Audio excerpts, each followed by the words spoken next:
Inilah penampakan manuskrip yang katanya ditemukan atau dibeli Rumail. Sanad itu menyebut nama Abdullah ibnu Ahmad ibnu Isa ayah Alwi, yang katanya mendapat hadits dari Al-Husain ibnu Muhammad ibnu Ubaid ibnu Askari. Nampaknya manuskrip inilah yang dijadikan dasar Hanif al-Atos ketika di Robitoh Alwiyah menyebut bahwa nasab Ba'alwi sudah disebut tahun 460 Hijriah. Manuskrip ini pula dikutip Wafi dalam presentasi nasab Ba'alwi di Pamekasan. Hanif dan Wafi adalah dua orang yang tidak konsisten. Satu sisi mereka menolak kitab sezaman, di sisi lain mereka mencantumkan bukti-bukti palsu dari kitab sezaman. Nampaknya keduanya was-was dengan konklusi falasi mereka bahwa kitab sezaman tidak disyaratkan. Mereka berdua juga tidak yakin dengan bukti manuskrip yang dimunculkan Rumail Abbas. Akhirnya mereka gunakan semuanya, berharap Muki bin Bingung akhirnya tetap percaya bahwa Ba'alwi adalah tetap cucu Nabi. Begini, bos, manuskrip ini jelas manuskrip lucu-lucuan. Ia manuskrip bodong tanpa identitas. Tidak disebutkan diambil dari kitab apa, karya siapa, ditulis tahun berapa, selama ini manuskrip itu ada di mana. Tetapi, menurut Kiai Imad, nampaknya ia potongan sanad-sanad yang terdapat dalam kitab palsu Al-Arba'un yang diatribusikan kepada Umar ibnu Saduddin Ad-Zifari. Naskah itu adalah naskah palsu mengatasnamakan Umar ibnu Sa'ad. Kitab tersebut diduga kuat adalah tulisan Salim ibnu Jindan tahun 1960 Masehi. Jelas sekali rangkaian sanad itu sengaja diciptakan bukan untuk kepentingan periwayatan sebuah hadits, tetapi lebih untuk kepentingan disebutnya nama Abdullah, untuk dijadikan bukti palsu bahwa sosoknya betul-betul ada, bahkan meriwayatkan sebuah hadits. Sayangnya, kreator sanad itu lupa bahwa ilmu hadits lebih ketat dari ilmu nasab. Nama-nama perawi sudah terkodifikasi rapi, ditulis dalam kitab-kitab ruwat para perawi. Untuk mengkonfirmasi seorang perawi, apakah ia merupakan sosok historis atau bukan.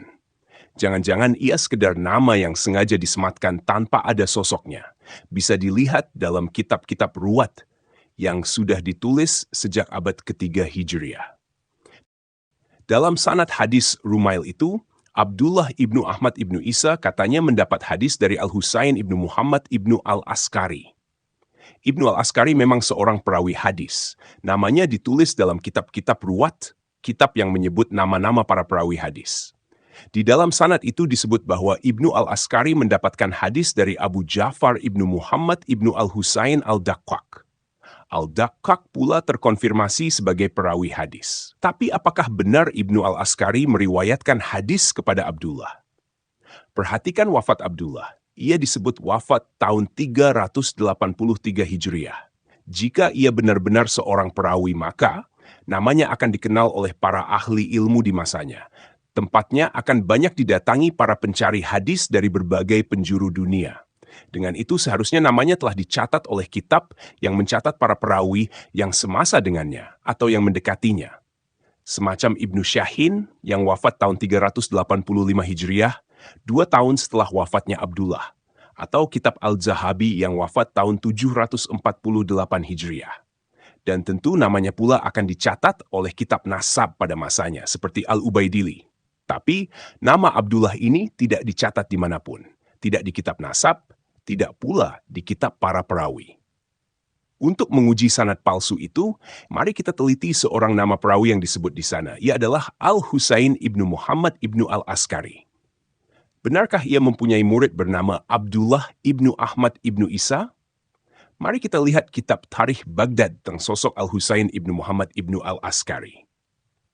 Dalam kitab Tarikh Baghdad karya Al-Khatib Al-Baghdadi itu, disebutkan bahwa murid-murid Ibnu Askari adalah Abul Qasim Al-Azhari, Abu Muhammad Al-Jauhari, Al-Hasan ibnu Muhammad Al-Khollal, Ahmad ibnu Muhammad Al-Atiki, Abul Faraj ibnu Burhan, Al-Qodi Abul Ala Al-Wasiti, Abdul Aziz ibnu Ali Al-Azji, Ali ibnu Muhammad ibnu Al-Hasan Al-Maliki, Al-Qodi Abu Abdillah Al-Baidawi, Ahmad ibnu Umar Al-Nahrawani, dan Abul Qasim Al-Tanuki.